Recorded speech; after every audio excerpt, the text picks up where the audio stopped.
Assalamualaikum warahmatullahi wabarakatuh. Perkenalkan kami dari kelompok 3 ingin membahas ragam bahasa. Kami perkenalkan para anggotanya. Pertama saya Danu Pratama sebagai ketua kelompok. Lalu ada Diding Wahyudi.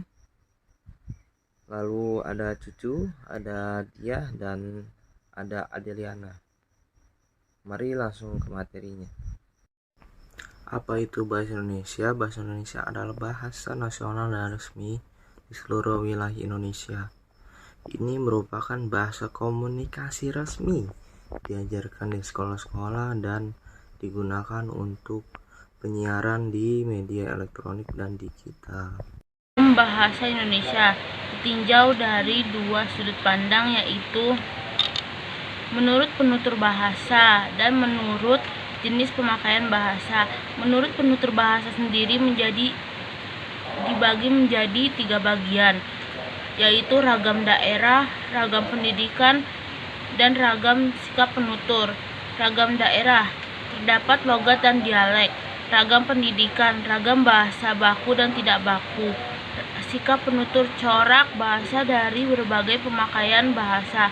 Menurut jenis pemakaian bahasa sendiri dibagi menjadi 3 bagian juga, yaitu kemantapan dinamis, kaidah dan aturan yang kekal, kecendikian, penguraian dari permasalahan yang rumit dan berkecenderungan beradaptasi dengan zaman, keseragaman kaidah, norma, dan aturan.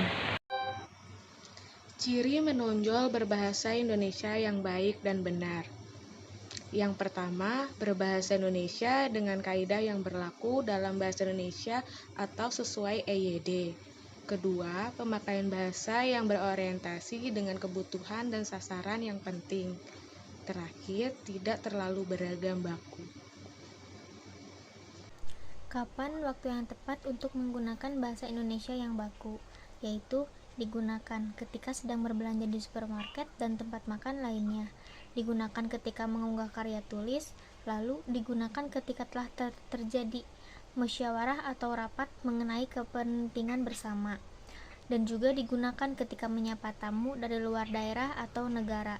Digunakan juga ketika membuat laporan rahasia kepada badan yang menaungi laporan korban terdampak tersebut. Data sampel. Data yang diambil dari sensus penduduk Indonesia pada tahun 2021 lalu menunjukkan sebagai berikut. 98,58% tercatat pada periode Desember 2021, penduduk Indonesia menggunakan bahasa Indonesia secara fasih. 40,21%. Akan tetapi pada tahun yang sama, sebagian penduduk Indonesia masih menggunakan bahasa daerah pada sesama keluarga. Info penggunaan bahasa baku pada beberapa bidang. 8% untuk acara TV, 13% untuk streaming, 121% media koran, 39% untuk musik, 17% untuk toko.